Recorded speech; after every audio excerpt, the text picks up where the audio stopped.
The stagecoach door swung open, and Evelyn Moore stepped into the Wyoming dust wearing a wedding ring that didn't fit. Behind her, two small boys clutched flour sacks stuffed with everything they owned. Across the platform stood Caleb Reed, the groom she'd married by proxy 3 weeks ago, the man the whole territory whispered about. They said he was broken, dangerous, that he'd lost something out in the mountains that couldn't be found again. She'd married him anyway, because a silent cowboy was better than the streets of St. Louis, because her boys needed walls and food, and because sometimes survival doesn't wait for love. If you're watching from anywhere in the world, drop your city in the comments below. I want to see how far this story travels. And if you stay until the end, you'll discover why the quietest man in Wyoming became the one everyone underestimated. The wind carried sage and leather and the particular emptiness of a town that had given up trying. Evelyn stood on the platform with her hands pressed to her sides, aware that every eye in Sweetwater Station had turned toward her. Not curious eyes, judging ones. She'd expected Caleb to be older. The letter his sister had written, careful, measured words that revealed nothing, had made him sound like a man past his prime, looking for help more than companionship. But the figure standing 20 feet away couldn't have been more than 35. Tall, broad across the shoulders, with sun-darkened skin and dark hair that needed cutting. He held his hat in both hands, turning the brim in slow rotations like he was counting seconds. "Mrs. Reed?" His voice was low, quiet enough that she had to step closer to hear him properly. "I'm Caleb." "Evelyn." She tried to smile, failed. "These are my sons. Thomas is 8. Jacob just turned 5. Caleb's gaze shifted to the boys, and something flickered in his expression, too quick to name. He nodded once. "The wagon's ready." That was all. No welcome, no pleasantries, no attempt to ease the strangeness of the moment. He simply turned and walked toward a weathered buckboard hitched to 2 sturdy horses. Evelyn followed, one hand on each boy's shoulder, feeling the weight of every stare, tracking her movement.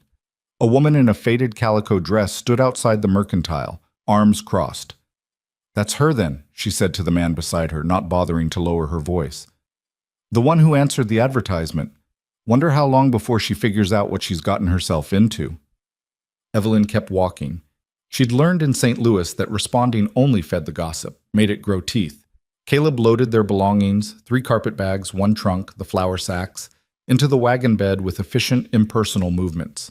He didn't offer to help her onto the seat, didn't speak to the boys, just waited until they'd all climbed aboard, then released the brake and guided the horses onto the rutted road leading out of town. The silence stretched. Thomas sat stiff beside her, trying to be brave. Jacob pressed against her other side, thumb creeping toward his mouth, before she caught his hand gently. The landscape rolled past. Endless grass, distant mountains still crowned with snow, sky so wide it made her chest ache. "How far?" she finally asked. 12 miles. Caleb didn't look at her. "We'll be there before dark." "Is the house large?" "No."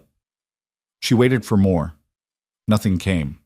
The man drove the wagon like he was alone, his attention fixed on the horizon, his jaw set in a way that suggested he'd rather be anywhere else. This is a mistake, Evelyn thought. I've traded one impossible situation for another. But there was no going back. She had $17 left to her name, 2 growing boys, and a reputation in St. Louis that would have kept her unemployable, even if positions existed. When she'd seen the advertisement in the Missouri Gazette, "Widower seeks wife. Must accept children. No romance expected," it had seemed like providence. A practical arrangement, mutual benefit. She hadn't expected this wall of silence, this sense that she'd married a ghost. The miles passed. Jacob fell asleep against her shoulder. Thomas watched the landscape with wide eyes, probably wondering if they'd left one kind of poverty for a worse one. Evelyn studied Caleb when she thought he wouldn't notice. The set of his shoulders, the careful way he held the reins, the scar that ran from his left eyebrow into his hairline. They said he'd been a trapper before settling here, that he'd lived alone in the mountains for years, coming into town only twice a year for supplies, that something had happened out there, something that had carved the silence into him and left him unable to connect with other human beings. She'd married him anyway. The sun was low when Caleb guided the horses off the main road onto a narrower track.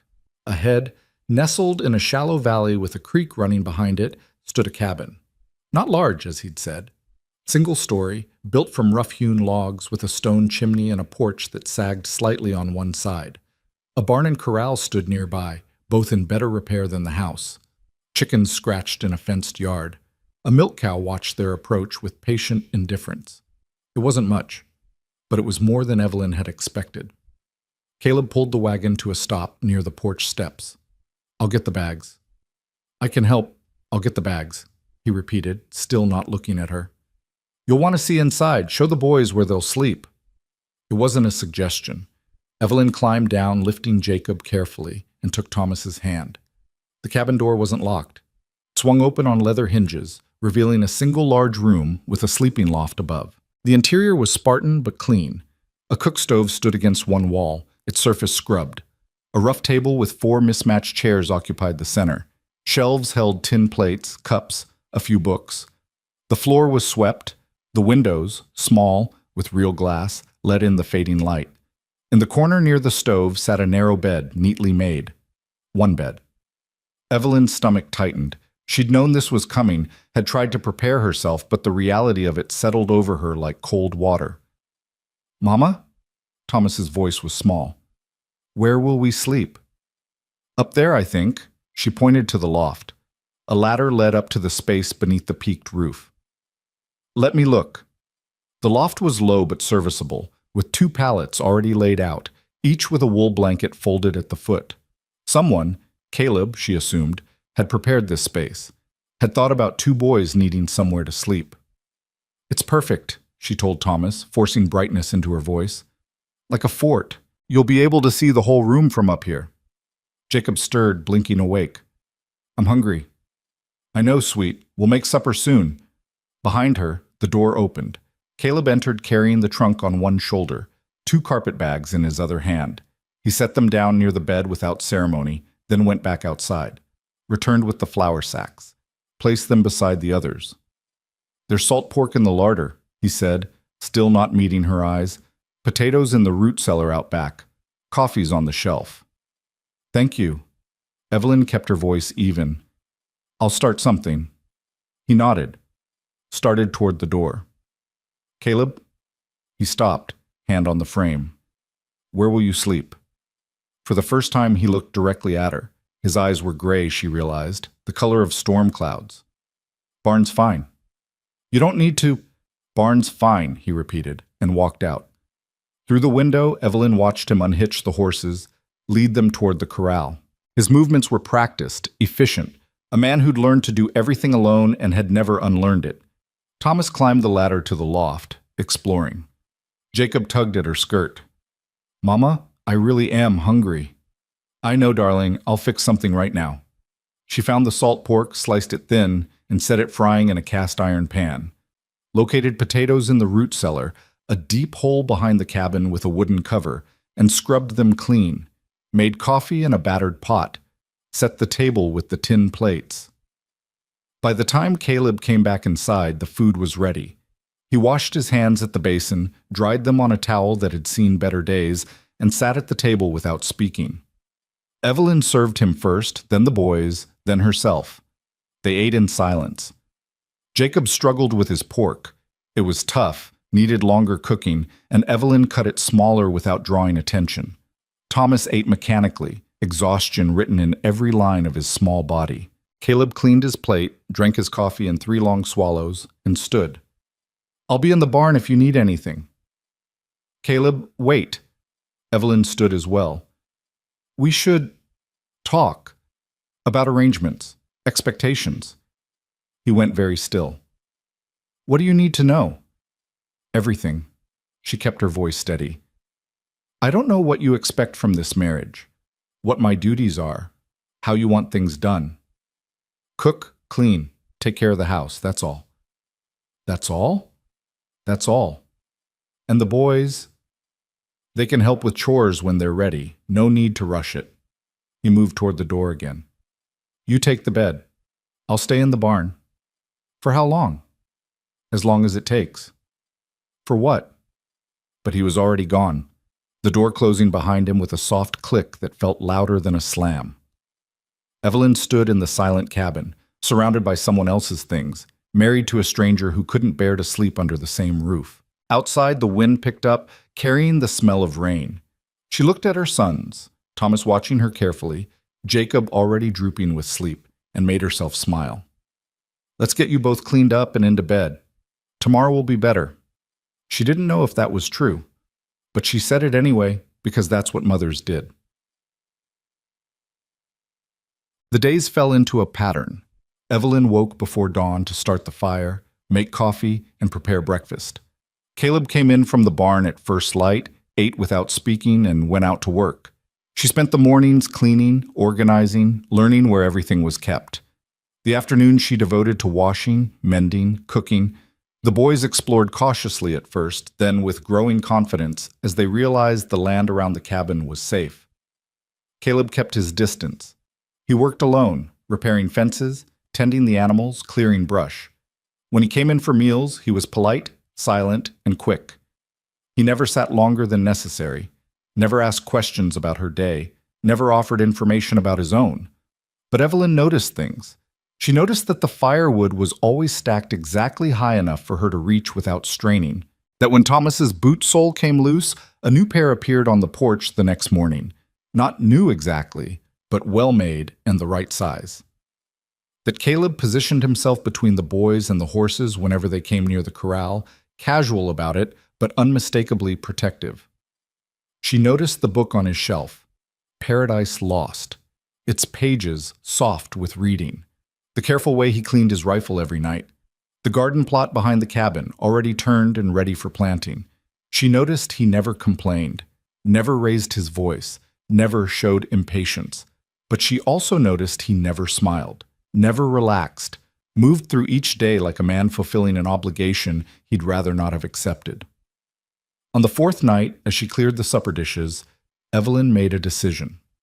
"Caleb," she said before he could escape to the barn, "sit down, please." He hesitated, then lowered himself back into the chair. His hands rested flat on the table, fingers spread, waiting. "This isn't working," Evelyn said quietly. Thomas and Jacob were in the loft, playing with wooden horses Caleb had carved and left on the porch without explanation. "We can't live like strangers forever." "What do you want from me?" "Conversation. Acknowledgement that we're sharing a life, even if it's not the life either of us would have chosen." She sat across from him. "I know this isn't what you wanted, but it's what we both agreed to. I'm keeping my end of the bargain. I'm not talking about duties, Caleb. I'm talking about being human beings in the same house." His jaw tightened. "I'm not good at this." "At what?" "People."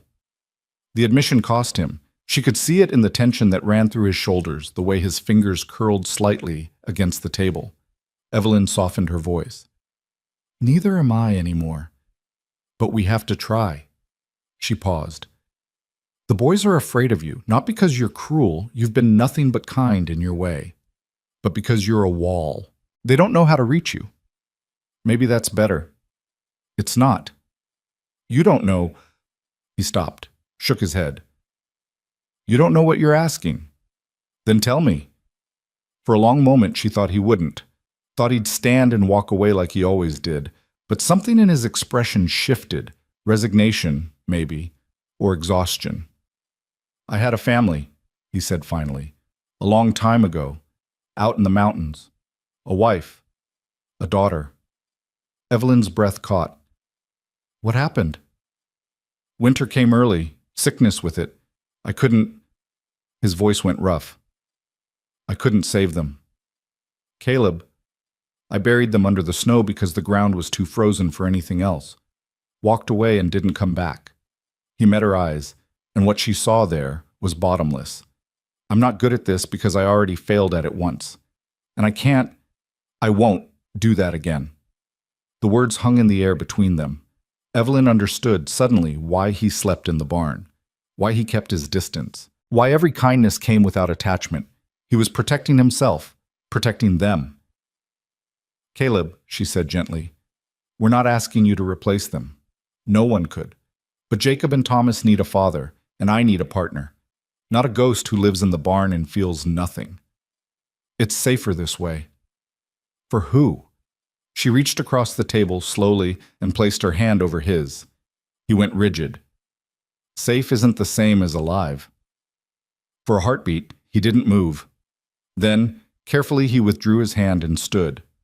"I'll think about it," he said, and walked out into the night. The change was small at first. Caleb began eating breakfast with them instead of taking his plate outside. He didn't talk much, but he listened when Thomas chattered about finding a bird's nest, or Jacob announced he'd counted 23 chickens. He answered when spoken to, short answers, but answers. He started coming in earlier in the evenings, helping Evelyn carry water from the creek, splitting kindling for the morning fire.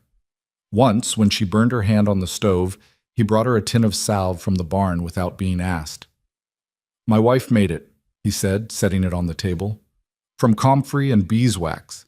It's old, but it still works." Evelyn stared at the tin, at the careful way he avoided looking at it. "Thank you." He nodded and left. But that night, he didn't go to the barn. Instead, he spread his bedroll on the floor near the stove, far enough from her bed to be respectable, close enough to be present. "You don't have to sleep on the floor," Evelyn said. "I know." He settled onto the bedroll, folded his arms behind his head. "But I'm tired of the barn." It was the closest he'd come to admitting he wanted to be there. Evelyn smiled in the darkness. "Good night, Caleb."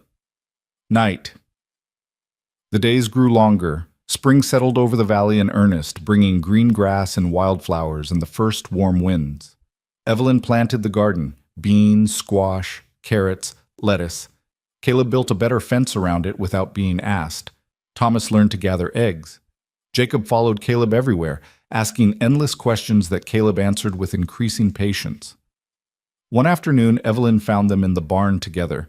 Caleb was showing Jacob how to brush the horses, his large hands guiding the boy's smaller ones. "Like this," Caleb said, demonstrating the stroke. "Gentle, but firm. They like it." Jacob mimicked the motion, face serious with concentration. "Does she have a name?" "Josie." "That's pretty." "It was my daughter's name." The words were quiet, almost lost in the rustle of straw and the horse's contented breathing. But Evelyn heard them, saw the way Jacob looked up at Caleb with complete trust. "I bet she was nice," Jacob said. "She was." Caleb's voice was steady. "Very nice." Evelyn backed away before either of them noticed her, went to the cabin and sat at the table, pressing her hands over her mouth. Something was shifting. Something fragile and essential was beginning to build in the spaces between them. That night, after the boys were asleep, Caleb sat on the porch steps watching the stars. Evelyn brought him coffee and sat beside him. "You're good with them," she said. "They're good boys. Thomas asked me today if we were going to stay here forever." "What did you tell him?" "I said yes, that this is home now." She sipped her coffee. "Was I wrong?" Caleb was quiet for a long time. Then, "No, you weren't wrong." Something in her chest loosened. "I saw you with Jacob today, in the barn. He asks a lot of questions. He likes you. He's 5. He doesn't know better." "Caleb." She waited until he looked at her. "You're allowed to care about them, about us. It's not a betrayal." His throat worked. "It feels like one." "I know." And she did. She knew about guilt, about the weight of loss, about the fear that anything good would be taken away. "But we're still here, and we're not going anywhere." He looked away, jaw tight. But he didn't argue, didn't retreat. They sat together in the darkness, drinking coffee, listening to the night sounds. And for the first time since she'd arrived, Evelyn felt like maybe, just maybe, they were building something that might last. The trouble started on a Wednesday. Evelyn had taken the wagon into Sweetwater to buy supplies, flour, salt, fabric for shirts the boys were growing out of. Caleb had offered to go instead, but she'd insisted. She needed to establish herself, needed people to see she wasn't hiding. The mercantile was busy. Women clustered near the fabric counter, voices low but carrying. Evelyn ignored them, gathering what she needed, counting her money carefully. Evelyn Reed. The voice belonged to Margaret Hastings, wife of the bank manager. How domestic you've become. Evelyn turned. Mrs. Hastings. We were just discussing the church social next month. You'll attend, of course, with your husband. The way she said husband carried weight. People are curious about the two of you. We keep to ourselves. Yes, you do. Very wise, given the circumstances. Margaret smiled. Though one wonders how long that can last. A woman alone with a man like Caleb Reed. People talk. Let them. Oh, they will. They already are. She leaned closer. Everyone knows why you're really here. A desperate woman with 2 hungry children and a past she couldn't outrun. Caleb needed a housekeeper and you needed walls. It's practical, not proper. Heat flooded Evelyn's face. My marriage is legal and none of your concern. Of course it is. We just find it interesting that a man who couldn't stand human company for 10 years suddenly marries a woman he'd never met. Margaret's eyes glittered. What changed, I wonder? And how long before one of you realizes you've made a terrible mistake? Evelyn set the flower on the counter with controlled force. I need to finish my shopping. Certainly. Do give Caleb our regards. Tell him we hope he's not making the same mistake twice. The words landed like a slap. Evelyn paid for her supplies, loaded the wagon, and drove home with her hands shaking. Caleb was in the corral when she arrived, working with a young horse. He looked up, started toward her, then stopped. Something in her expression must have warned him. What happened? Nothing. She climbed down, began unloading. Just small-town gossip. Evelyn, she turned on him. They say we're not a real marriage, that I'm using you, that you're making the same mistake you made before, that we're fooling ourselves if we think this can work. The words tumbled out, sharp with anger and hurt. Is that what they say to you when you go to town? Caleb's face went hard. I don't listen. Well, I have to, because unlike you, I can't just ignore people. I need to buy supplies, take the boys to church when we finally build up the courage. And every time I do, they'll be watching, judging, waiting for us to fail. So let them. It's not that simple. It is. He took the flour sack from her hands, set it in the wagon bed. You think I don't know what they say? That they didn't try to warn me before you came? That I'm making a mistake? Opening myself up to loss again? Trusting someone I don't know? His voice was rough but steady. I married you anyway. Not because I needed a housekeeper, because I needed... He stopped. Looked away. What? Evelyn's anger drained away. What did you need? A reason, he said quietly. To stop living like I was already dead. The admission hung between them. Evelyn felt tears prick her eyes. Caleb? They can say whatever they want, he continued, but this, us, the boys, this life, it's real. It matters. And I'm not giving it up because some people can't understand why. He picked up the rest of the supplies and carried them inside, leaving Evelyn standing beside the wagon, her heart beating too fast. That night, he didn't sleep on the floor. He asked first, stood beside the bed with his bedroll in hand, and said, If you're comfortable with it, I'd like to sleep here. Just sleep. Nothing more. Evelyn pulled back the quilt. Yes. He lay down on the far edge, careful to leave space between them. But he was there, present, real. Evelyn stared at the ceiling, acutely aware of his breathing, the warmth radiating from his body, the scent of leather and wood smoke that clung to him. This man who'd lost everything, who'd buried his family in the snow and walked away from the mountains because staying would have killed him, who'd built walls so high nothing could get through, and who was slowly, carefully letting those walls crack. Thank you, she whispered. For what? For choosing us. In the darkness, his hand found hers, their fingers interlaced. Every day, he said. I'm choosing you every day. Outside, the wind sang through the valley. Inside, something fragile became something stronger. And in the loft above, 2 boys slept soundly, wrapped in wool blankets in the beginning of safety. The morning came soft and golden, light filtering through the cabin windows in dusty streams. Evelyn woke to find Caleb already up, standing at the stove with coffee brewing. He'd folded his side of the quilt with precise corners, but the indentation of his body remained in the mattress beside her. Morning, he said without turning around. Good morning. She sat up, smoothing her braid. You didn't have to start the fire. Old habit. He poured 2 cups, brought one to her. Their fingers brushed as she took it. Sleep well? I did.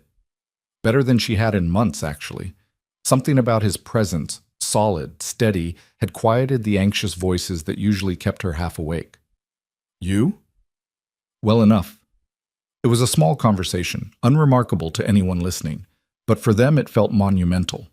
A morning greeting, coffee shared, the ordinary intimacy of 2 people learning to occupy the same space. Thomas appeared at the top of the ladder, hair standing in all directions. Is it breakfast time? Soon, Evelyn said. Wake your brother and wash up. The day unfolded like the ones before it, but different in subtle ways. Caleb lingered over breakfast, telling Thomas about a hawk's nest he'd spotted near the north fence. Jacob announced he wanted to help with the horses, and Caleb agreed without hesitation.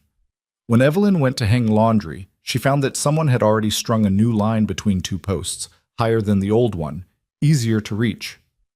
Small things. Quiet things. The kind of gestures that built a foundation without fanfare. By afternoon, the sky had turned heavy with clouds. Caleb came in early, glanced at the darkening horizon. Storm coming. Big one, from the look of it. Should I bring things inside? Already did. Chickens are secured, cows in the barn. He checked the windows, made sure the shutters were ready. Might lose some shingles if the wind picks up. I'll check the roof after it passes. The storm hit just before supper, a wall of wind and rain that turned the world gray.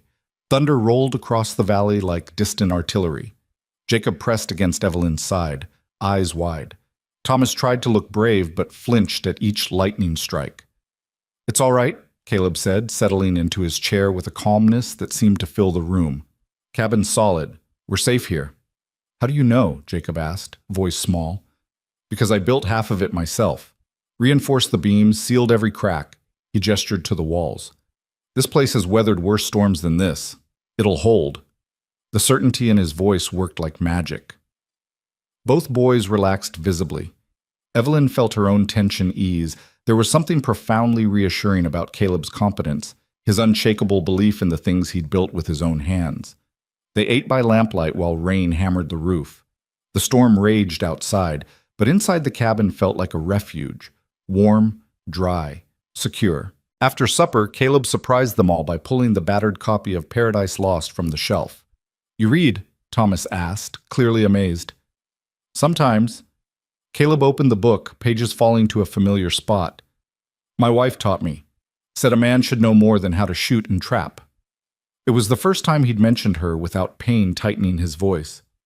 Evelyn watched him settle into the chair, the book resting easy in his scarred hands. Would you read to us? She asked quietly. He looked uncertain. It's not exactly a cheerful story. We don't need cheerful, we just need something. So he read. His voice was rough at first, unpracticed, but it settled into a rhythm as the words took hold. Milton's language filled the cabin, grand, dense, beautiful. The boys didn't understand half of it, but they listened anyway, captivated by the sound of Caleb's voice giving shape to something larger than their small world. When he finished the passage, Jacob was asleep against Evelyn's shoulder. Thomas was nodding off. The storm had gentled to steady rain. That was beautiful, Evelyn said. Caleb closed the book carefully. She used to read it to our daughter, even when she was too young to understand. Said it didn't matter, that beautiful words were worth hearing regardless. She sounds wise. She was. He set the book aside. I haven't opened that in years, thought it would hurt too much. Did it? Not as much as I expected. He looked at her directly, that gray gaze steady. Things hurt less now, since you came. The words settled between them, simple and profound. Evelyn felt warmth spread through her chest, not the sharp heat of new attraction, but something deeper. Recognition, maybe. The sense that they were both emerging from long winters into uncertain spring. Help me get the boys to bed, she said softly. Together they carried the sleeping children to the loft, tucked them under blankets, smoothed hair from foreheads. Caleb's hand lingered on Jacob's shoulder for just a moment before he pulled away. Downstairs, the cabin felt intimate in the lamplight. Rain continued its soft percussion on the roof. Evelyn banked the fire while Caleb checked the door, the windows, the familiar rituals of securing a home for the night. When they finally lay down, together now, without discussion or hesitation, Evelyn felt the day's tensions drain away. Caleb's breathing deepened beside her. His hand found hers in the darkness. "Evelyn?" "Yes?" "I'm glad you're here." She smiled against the pillow. "So am I." Outside, the storm moved east, leaving the valley washed clean and quiet. Inside, two people who'd married as strangers fell asleep holding hands, building trust in increments too small to name but too real to dismiss. The morning brought crystalline air and a world scrubbed bright. Caleb was on the roof before breakfast, replacing 3 shingles that had blown loose. Evelyn worked in the garden, pulling weeds, checking the seedlings that were just beginning to break through the soil. Thomas helped Jacob gather eggs, both boys chattering about the storm like they'd survived a great adventure. It felt for the first time like a family. The feeling lasted until mid-morning when a rider appeared on the road from town. Evelyn straightened, shading her eyes. Caleb climbed down from the roof, wiped his hands on his pants. They both watched as the horse drew closer, a fine bay gelding carrying a man in a suit too clean for ranch country. "Expecting someone?" Caleb asked. "No." The rider stopped at the edge of the yard, dismounted with the careful movements of someone unused to horses. He was perhaps 40, with thinning hair and a soft face that suggested indoor work and regular meals. "Mr. Reed?" His voice carried the clipped tones of the East Coast. "I'm looking for Caleb Reed." "You found him." Caleb's posture had shifted, not threatening, but watchful. "What's your business?" "My name is Howard Winters. I'm an attorney from Cheyenne." He pulled a leather case from his saddlebag. "I have documents that require your signature, regarding property rights and a legal matter that's been pending for some time." Evelyn moved closer to Caleb. Something in the attorney's manner set her nerves on edge. Too smooth, too practiced. "I don't have any legal matters," Caleb said flatly.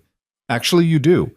It concerns the land your previous homestead occupied, the property in the Medicine Bow Range where you lived before relocating here." Winters smiled, but it didn't reach his eyes. "There's been a dispute about mineral rights. The railroad is interested in building through that territory, and certain parties have claimed your abandonment of the property nullified your claim." Caleb went very still. "That land is filed and registered." "Was filed. But according to territorial law, continuous occupation is required to maintain a claim. You haven't set foot there in 10 years. "I had cause." "I'm sure you did. But the law doesn't account for personal tragedy, Mr. Reed. It accounts for presence and use." Winters opened his case, withdrew papers. "However, I'm not here to dispute your claim. I'm here to offer you a settlement. The railroad is willing to pay a fair price for the rights to build through your former property. $500. The sum hung in the air. It was more money than most men in the territory saw in 5 years. But Evelyn watched Caleb's face and saw only stone. "That land isn't for sale." "Mr. Reed, be reasonable. You're not using it. You've built a life here. $500 could improve this property considerably. New barn, better equipment, security for your family." His gaze slid to Evelyn. "Your new family?" "The answer is no. I should mention that if you refuse the settlement, the railroad will pursue the legal argument that you've abandoned the claim. They have considerable resources and excellent lawyers. You could lose everything and receive nothing." "Then I'll lose it." Caleb's voice was quiet but absolute. "But I won't sell." Winters sighed, tucking the papers away. "You're making a mistake. Wouldn't be my first. Think about it at least. I'll be in Sweetwater for 3 more days, staying at the hotel. If you change your mind—" "I won't." The attorney mounted his horse with visible frustration. "Good day, Mr. Reed, Mrs. Reed." He tipped his hat and rode off, leaving dust and tension in his wake. Evelyn waited until he was out of earshot. "Caleb, $500? "No." He turned toward the barn, shoulders rigid. "Just listen." "I said no." "Why?" She followed him. "That money could change everything for us. The boys need clothes, supplies, we could expand the herd. I'm not selling that land." He grabbed a shovel, gripped it hard enough his knuckles went white. I can't. Because of what happened there? Because they're still there. His voice cracked. I buried them in that valley, Evelyn, under a pine tree I planted when my daughter was born. That's their ground, sacred ground, and I won't let some railroad tear through it like it's nothing. Understanding crashed over her. Oh, Caleb. I know it's not rational. I know they're gone and it's just dirt and stone, but it's all I have left of them, the only place they still exist. He set the shovel down, pressed both hands against the barn wall. I can't sell that. I can't. Evelyn stepped closer, placed her hand on his back, felt the tremor running through him. Then we won't, she said firmly. We'll find another way. The railroad can go around, or through someone else's land, but they can't have yours. She moved to stand in front of him, waiting until he met her eyes. That's your family's resting place. No amount of money is worth disturbing that. Relief and gratitude flooded his expression. He pulled her close, the first time he'd truly embraced her, and she wrapped her arms around him, holding tight. Thank you, he whispered against her hair. You don't have to thank me for basic decency. Yes, I do, because you understand. You're not trying to convince me I'm wrong. You're not wrong. Some things aren't for sale. They stood together in the barn, holding each other while the horses shifted in their stalls and dust motes danced in the light. And Evelyn realized that this fierce protection of what mattered, this willingness to stand against the world for the sake of the dead, was exactly the kind of man Caleb Reed was. The kind of man who would fight for what he loved, even when love cost everything. That evening, after the boys were asleep, they sat at the table with coffee and the weight of decisions ahead of them. They won't give up, Caleb said. Railroad wants what it wants. Winners was just the first move. What can they actually do? Challenge the claim in court. Argue abandonment. They'll have lawyers, documentation, probably witnesses willing to say I haven't maintained the property. He stared into his cup. And they'll be right. I haven't been back. Can't prove continuous use. Is there any way to fight it? I could go back, establish presence again, live there long enough to prove the claim is still active. For how long? Months at least, maybe longer. He looked up. But I can't leave you and the boys here alone, not for that long. Then we go with you. Evelyn, no. It's wilderness up there. No town, no neighbors, nothing but mountains and snow and... He stopped. And ghosts. We've survived worse than ghosts. You don't understand. That cabin, I haven't set foot in it since the day I buried them. Everything is still there. Her clothes, the cradle I built, all of it frozen in time. His hands tightened around the cup. I can't go back there. Then let it go. I can't do that either. They sat in silence, trapped between impossible choices. Evelyn thought about the attorney's smooth face, his certainty that money could buy anything. Thought about the railroad pushing through, indifferent to the graves in its path. Thought about Caleb, bound by grief to a place he couldn't bear to see again. There has to be another way, she said finally. Something we're not seeing. If there is, I don't know what it is. Then we'll figure it out. Together. He met her eyes across the table. You really mean that? I do. This is our life now, Caleb. Your past, my past. It's all part of what we're building. We face it together or we don't face it at all. Something shifted in his expression. Not relief exactly, but recognition. The understanding that he wasn't alone anymore. That the walls he'd built to protect himself had become a prison, and she was offering him a way out. I don't deserve you, he said quietly. That's not for you to decide. I'm here, and I'm staying, and whatever comes next, we'll handle it. She reached across the table, took his hand. But Caleb, you need to tell me everything. About that place, about what happened, about what we're really fighting for. He was quiet for a long time. Then slowly, he began to talk. He told her about the cabin in the Medicine Bow Range, tucked into a valley so remote it felt like the edge of the world. About the woman he'd met at a trading post, a Shoshone woman named Ayanna, who'd taught him her language and he'd taught her English. About falling in love in a place where civilization's rules didn't reach, building a life that was simple and hard and entirely theirs. He told her about their daughter, born during a spring snowstorm, strong and beautiful and perfect. About 3 years of happiness so complete it felt like a gift he didn't deserve. And then he told her about the winter that took it all away. The fever that came with the first snow, burning through both of them while he stayed helpless and healthy. The desperate ride to the nearest settlement, only to be turned away because no white doctor would treat an Indian woman. The long, cold ride back to find his daughter already gone, his wife slipping away. "I held her while she died," he said, voice raw. "Told her I'd take care of our girl, that I'd bury them together, that I'd never leave them alone. And then I broke every one of those promises. You buried them and ran, left them in that valley and never looked back, never visited, never honored them the way they deserved." He pulled his hand away, scrubbed it over his face. "I'm not fighting the railroad because of money or principle.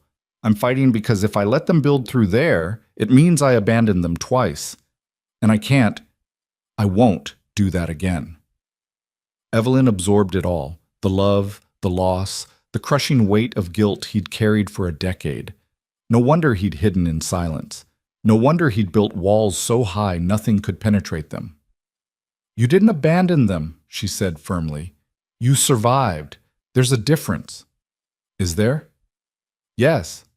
Because you're still here, still breathing, still living, still trying to build something good out of the ashes." She stood, moved around the table, took his face in her hands. "And they would want that, Caleb. Your wife, your daughter, they would want you to live. Not just exist, but truly live. You can't know that. I can, because I know what it's like to love someone that much. And real love doesn't demand eternal grief. It demands that you honor the life they gave you by actually living it." His eyes were bright with unshed tears. "I don't know how." "Then I'll teach you, the same way you're teaching me to trust again. To believe that not every man is like my ex-husband, that not every promise will be broken." She pressed her forehead to his. "We're both learning, Caleb. Both figuring out how to be whole again, and maybe that's exactly why we found each other." He pulled her close, buried his face in her shoulder. She held him while he shook with silent tears, giving him the space to grieve without shame, without walls, without the terrible isolation that had defined him for so long. When he finally pulled back, his eyes were red but clear. "What do we do?" he asked. "We go to Sweetwater tomorrow. Talk to a real lawyer, not one hired by the railroad. Find out what our options actually are." She wiped his cheek with her thumb. "And if we have to go back to that valley, we go together. All of us. And we'll face whatever's there as a family. The boys are stronger than you think, and they deserve to know where they come from, who you really are." She smiled gently. "Besides, running from the past never works. It just follows you. Better to turn around and face it head on." Caleb let out a long breath. "You make it sound simple." "It's not simple. It's terrifying. But it's necessary." She squeezed his hands. "And I'll be right beside you, every step." For the first time since the attorney had ridden up that morning, Caleb's expression softened. "I believe you." "Good, because I mean it." They stayed up late, making plans and drinking coffee until it went cold. By the time they finally went to bed, the path forward was still uncertain, but at least they were walking it together. Caleb held her close that night, not out of passion, but need. The need to feel connected, anchored, real. Evelyn wrapped herself around him, offering comfort without demands, presence without pressure. And in the darkness, surrounded by the quiet sounds of the sleeping cabin, they both felt something shift, something that had been frozen beginning to thaw, something broken beginning to mend. It wasn't love yet, but it was the foundation love could build on: trust, honesty, the willingness to stand together when everything else fell apart. Outside, the stars wheeled overhead, indifferent and eternal. Inside, two people who'd lost everything began to believe they might build something worth keeping. The road to Sweetwater the next morning was rutted and rough, but the sky was clear and the air carried the green scent of spring growth. Thomas and Jacob rode in the wagon bed, watching the landscape roll past with the easy adaptability of children. Evelyn sat beside Caleb on the driving seat, their shoulders touching with every jostle. "Nervous?" she asked quietly. "Yes." "Me too." He glanced at her, something almost like amusement in his eyes. You don't show it. Years of practice. When you're a woman alone with 2 children, showing fear is dangerous. She adjusted her bonnet. But I am. Afraid we won't find help. Afraid the railroad will win. Afraid of what it'll mean if we have to go back to that valley. We don't have to. We do. And you know it. She met his gaze steadily. But we'll survive it, Caleb. Whatever happens, we'll survive it together. His hand found hers, squeezed once. Together.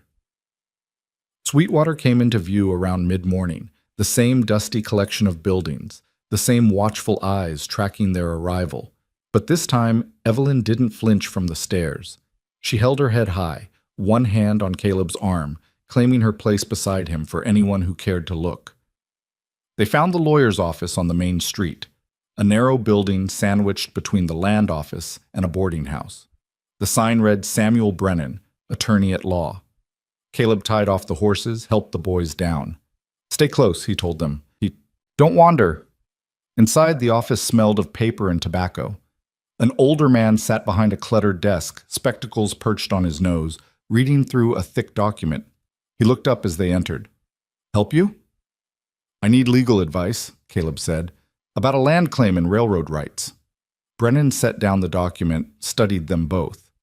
You're Reed, the one who married the widow from St. Louis. I am. And this is about your old property up in the Medicine Bow Range. It wasn't a question. Howard Winters has been talking, making it known he's trying to secure that land for the Union Pacific. Can he?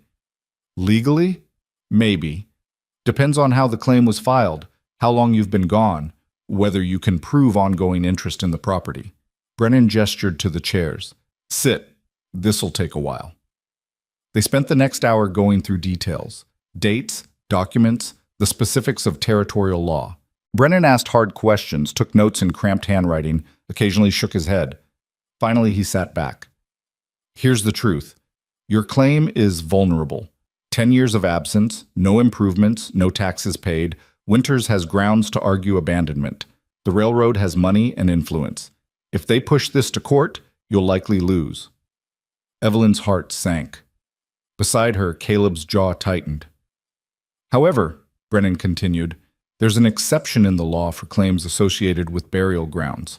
If you can prove the land contains graves of family members and that you've maintained it as sacred ground, the claim becomes harder to contest. I haven't maintained it, Caleb said. I haven't been back. But you could go back, establish presence, document the graves, show ongoing care and intention to preserve the site. Brennan tapped his pen against the desk. It's not a guarantee, but it's your best shot. Spend a few months there, make improvements, pay back taxes, and the railroad's case gets a lot weaker. A few months, Evelyn repeated. In the middle of nowhere. It's not easy, I know, but if you want to protect that land, it's what you'll need to do. They left the office with more questions than answers, but at least they had a path forward. As they walked back to the wagon, Evelyn felt the weight of the decision settling over them. We could just let it go, Caleb said quietly. Take the money. Build a better life here. Is that what you want? He stopped, looked back toward the mountains barely visible on the horizon. No, but I don't want to ask you to give up everything for a fight that might not matter to anyone but me. It matters to me. She touched his arm. Because it matters to you. Because those graves deserve protection, and because if we run from this, we'll always wonder if we should have fought. Thomas tugged at Caleb's sleeve. Are we going on an adventure? Caleb looked down at the boy, then at Jacob watching with wide eyes, then at Evelyn standing steady and certain beside him. Yeah, he said finally. I think we are. Will there be bears? Jacob asked, excited. Probably. Can I bring my wooden horses? You can bring whatever you want. The boys cheered, already imagining wilderness adventures. Evelyn and Caleb exchanged a look over their heads, equal parts terror and determination. When do we leave? She asked. Soon as we can pack and prepare, before Winters and the railroad make their next move. He helped her into the wagon. This is going to be hard, Evelyn. Harder than anything we've faced so far. I know. There's no guarantee it'll work. I know that too. But you're still willing? She smiled, took his hand. I told you before, we face it together or not at all. So yes, Caleb Reed, I'm still willing. Now let's go home and start packing. He climbed up beside her, gathered the reins. As they pulled out of Sweetwater, Evelyn looked back once at the town that had judged them, dismissed them, expected them to fail. They were about to prove everyone wrong. The preparation took 3 days. 3 days of sorting, packing, deciding what was essential and what could be left behind. Evelyn worked methodically, folding clothes into crates, wrapping dishes in cloth, making lists of supplies they'd need for months in the wilderness. Caleb reinforced the wagon, built a canvas cover to protect their belongings from weather, and spent long hours in the barn preparing equipment they hadn't used in years. On the second day, Margaret Hastings appeared at the property line, watching them load the wagon with undisguised curiosity. "Going somewhere, Mrs. Reed?" she called out.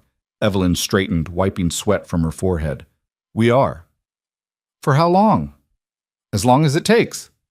"People are saying Caleb's running again, that the railroad scared him off." Margaret's smile was sharp. "That he's dragging you and those poor boys into the wilderness because he can't face civilized society."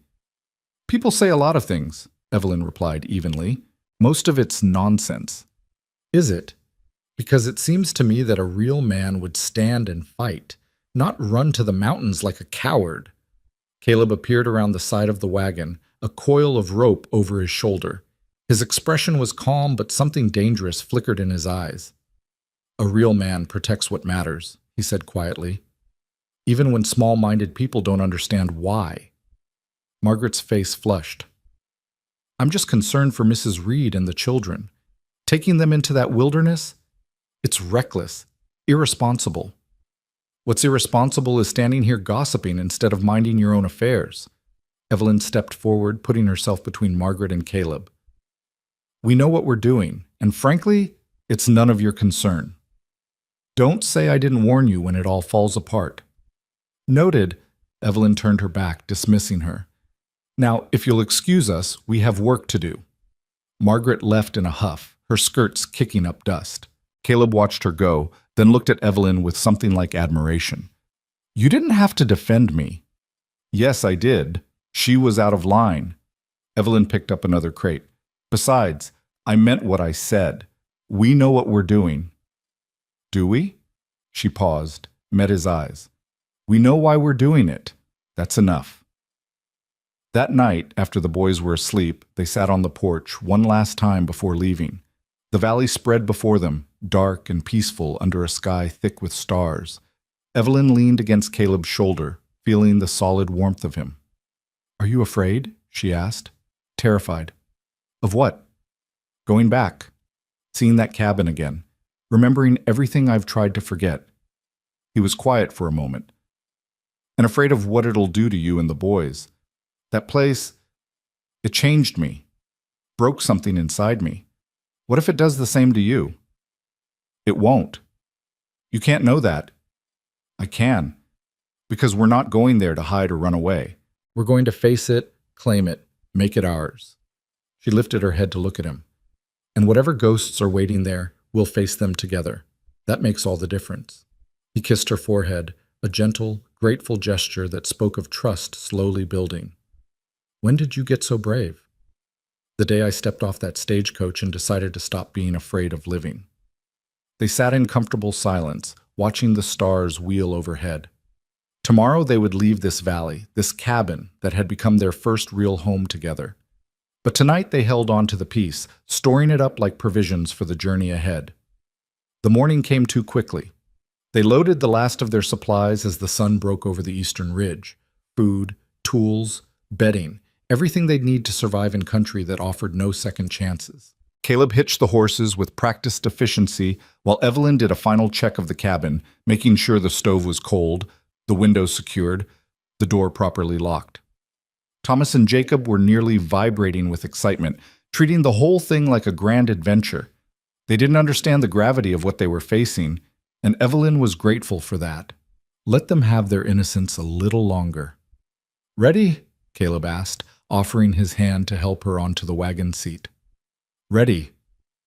They rolled out as the sun climbed higher, the cabin growing smaller behind them until it disappeared entirely. The road north was less traveled than the route to Sweetwater, rough, narrow, winding through country that grew wilder with every mile. They passed abandoned homesteads, weathered fence posts marking failed dreams, the scattered bones of cattle that hadn't survived a hard winter. By afternoon, they'd left all signs of civilization behind. The land rose steadily, grass giving way to scrub pine and juniper, the air growing thinner and cooler. The boys' excitement gradually settled into quiet watchfulness as the wilderness closed around them. They made camp that first night beside a clear stream, the water so cold it made their teeth ache. Caleb built a fire while Evelyn prepared a simple meal of beans and salt pork. The boys gathered firewood, their voices echoing in the vast silence. "How much farther?" Thomas asked as they ate. 3 more days, Caleb said. "Maybe 4, depending on weather." "Will the cabin be nice?" Caleb's jaw tightened. "It's small, basic, built for surviving, not comfort." "Is that where your other family lived?" The question was innocent, curious. Jacob looked up from his beans. "The ones who died?" Evelyn started to intervene, but Caleb held up a hand. "Yes," he said quietly. "That's where they lived, where we were happy for a while." "Do you miss them?" "Every day." "But you have us now." Jacob stated it as simple fact. "So you're not alone anymore." Something cracked in Caleb's expression, pain and gratitude mixed together. "No, I'm not alone anymore." Thomas studied him seriously. "We won't die, will we? Like they did?" "Not if I can help it." Caleb met the boy's eyes. "I'll keep you safe, Thomas. All of you. I promise." "Okay." Thomas accepted this without question, the complete trust of a child who'd found something stable to hold on to. "Then I'm not scared." That night, lying under the stars with the fire crackling nearby and the boys rolled in blankets close by, Evelyn whispered to Caleb in the darkness, "You're good with them." "I don't know what I'm doing." "Neither do any of us. But you show up. You answer their questions honestly. You make them feel safe." She found his hand, laced their fingers together. "That's all they need." "It doesn't feel like enough." "It's more than enough, trust me." The second day brought them into real mountain country. Steep climbs, narrow passes, views that stretched for miles. The wagon groaned over rough terrain, and twice Caleb had to get out and guide the horses through particularly difficult sections. Evelyn walked alongside during the worst parts, keeping the boys calm, pointing out hawks circling overhead and deer watching from the tree line. By the third day, the landscape had become almost alien. Towering pines, granite outcroppings, snow still clinging to shadowed slopes despite the spring warmth. The air was sharp and clean, scented with resin and stone. They saw no other people, no signs of human presence except the faint trail Caleb followed with the certainty of deep memory. "I came this way once a year," he said when Evelyn asked how he knew where to go. "To trade furs, get supplies, memorized every turn, every landmark, some things you don't forget." Late on the 4th day, as shadows lengthened and Evelyn was beginning to wonder if they'd have to make another camp, Caleb pulled the horses to a stop. Ahead, the trail opened into a valley, a high mountain meadow surrounded by peaks, with a creek running through its center and a stand of pine on the northern edge. And there, barely visible among the trees, stood a cabin. Evelyn felt Caleb go rigid beside her. His hands tightened on the reins until his knuckles went white. "That's it," he said, voice hollow. "That's home." They approached slowly, the wagon wheels creaking in the silence. The cabin was smaller than the one they'd left, built tight against the weather with a steep roof and narrow windows. The door hung slightly crooked on its hinges. The porch had partially collapsed, but the structure itself looked sound. Solid logs, good craftsmanship, built to last. Caleb didn't move to get down. He sat frozen, staring at the cabin like it might vanish if he blinked. "Caleb?" Evelyn touched his arm gently. "I can't." "You can. We're right here with you." Everything's still in there, all of it. Her clothes, the dishes she used, the cradle. His breath came short and fast. "I can't walk in there and see it all again." "Then I'll go first." Evelyn climbed down, motioned for the boys to stay in the wagon. "Wait here, all of you." She approached the cabin alone, her heart hammering. The door resisted at first, swollen from years of weather, then swung inward with a groan. Dust and stale air rushed out. Evelyn stepped inside, letting her eyes adjust to the dimness. The interior was frozen in time, exactly as Caleb had described. A table with 2 chairs, a bed in the corner, quilt still spread across it, shelves holding tin cups, plates, a few books. And in the corner, bathed in the last light coming through the window, a cradle carved from dark wood, so beautifully made it took her breath away. Evelyn moved through the space slowly, cataloging everything. Women's clothing hung on pegs, deerskin dresses decorated with intricate beadwork, a wool shawl, moccasins so small they must have belonged to a child. Personal items scattered across surfaces suggested lives interrupted rather than ended. A hairbrush with long dark strands still caught in the bristles, a pair of spectacles, a half-finished basket.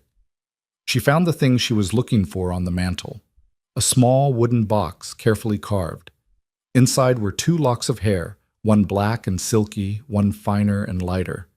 A woman's hair, a child's hair, preserved with love and care. Evelyn stood in that cabin, surrounded by the ghosts of Caleb's first family, and felt no jealousy, only profound sadness for what he'd lost, and determination to help him honor it properly. She went back outside. Caleb was still in the wagon, Thomas and Jacob watching him with worried eyes. "It's beautiful," Evelyn said quietly. "Everything she made, everything she touched, it's all beautiful, and she would be so proud of what you built here." "I left them. You survived. There's a difference." She held out her hand. "Come inside, Caleb. Come home." He climbed down slowly, moving like a man walking to his execution. But he took her hand, let her guide him toward the door. The boys followed, sensing this was important. Caleb stopped at the threshold, breathing hard. Then, with visible effort, he stepped inside. The sound he made was broken, raw. He stood in the center of the room, turning slowly, taking in every detail. His gaze landed on the cradle and stayed there. "I made that for her," he whispered. "Carved it from cedar. Took me 3 months. She loved it. I can tell." He moved to the cradle, knelt beside it, ran his fingers over the smooth wood. She would sleep in it while Ayanna worked. I'd watch them both, thinking I was the luckiest man alive. His voice cracked. And then they were gone and the cradle was empty and I couldn't bear to look at it. Evelyn knelt beside him, placed her hand over his. "It's still beautiful, still full of love. That doesn't go away just because they're gone. It hurts. I know. But pain means it mattered, means they were real and loved and important." She waited until he looked at her. "And they still are, Caleb. We're not here to erase them. We're here to honor them." Thomas approached cautiously. "Did your little girl sleep in that?" "She did. It's really pretty."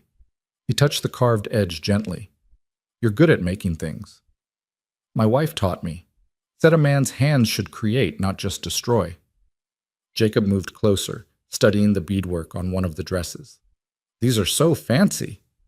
"Ayanna made those. Each pattern meant something, her family's symbols, protection prayers, wishes for good fortune." Caleb stood slowly, moved to the dress, touched the beadwork with reverent fingers. She was an artist. Everything she made was beautiful. "Like Mama's sewing," Jacob said brightly. "She makes things pretty too." The comparison seemed to ground Caleb, pull him back from the edge of grief. He looked at Evelyn, and something in his expression shifted. "We should air this place out," he said, voice steadier. "Get it livable again." They spent the rest of the day opening windows, sweeping out years of dust and debris, carrying in their supplies. Caleb worked methodically, touching things he'd avoided for a decade. Ayanna's belongings, their daughter's toys, the everyday objects of a life lived and lost. He didn't put anything away, didn't try to erase the evidence of his first family. Instead, he made space beside it for the new one, creating a home that honored both past and present. Evelyn found him that evening sitting on the porch, staring at the meadow as the sun set behind the peaks. She sat beside him, waited. "There's a spot under the pine trees," he said finally, "where I buried them. I should visit, pay my respects. But I don't know if I can." "Then we'll go together, Tomorrow, when you're ready. What if I'm never ready? Then we'll go anyway. Because some things have to be done whether we're ready or not. He leaned against her, exhausted by emotion and memory. How are you so strong? I'm not. I'm terrified. But I'm here, and I'm not leaving, so I might as well be useful. That got a small, broken laugh from him. Useful. That's one way to put it. What would you call it? Essential. He took her hand. You're essential, Evelyn. I couldn't do this without you. Good thing you don't have to. They sat together as darkness fell, the valley quiet around them except for the creek's constant murmur and the wind moving through the pines. Inside the cabin, the boys were settling into the loft space Caleb had built years ago for a daughter who never grew old enough to use it. Now it held Thomas and Jacob, their voices drifting through the window as they played with wooden horses before sleep. It's strange, Caleb said quietly, being back here. I thought it would destroy me, but with you here with the boys, it's different. Still painful, but not just painful. There's something else too. What? Hope, maybe. The possibility that this place could mean something besides loss. He looked at her. Does that make sense? Perfect sense. I'm glad you're here, Evelyn. Glad we're doing this together. So am I. They stayed on the porch until the stars emerged, bright and close in the thin mountain air. Then they went inside to the cabin that held so much history, carrying with them the hope that history didn't have to be an ending. It could be a foundation for something new. The next morning dawned clear and cold. Caleb was up before the sun, building a fire, making coffee in the battered pot he'd used 10 years ago. Evelyn found him standing at the window, cup in hand, staring toward the pine grove. Today? She asked quietly. Today. After breakfast, they walked across the meadow together, all four of them, because the boys had asked to come and Caleb hadn't refused. The grass was wet with dew, soaking their boots. Birds called from the trees. The morning light turned everything gold. The grave was under the largest pine, marked by two simple wooden crosses that had weathered but still stood. The names carved into them were barely legible: Ayanna Reed and Sarah Reed. Wildflowers had grown up around the crosses, white and purple, nodding in the breeze.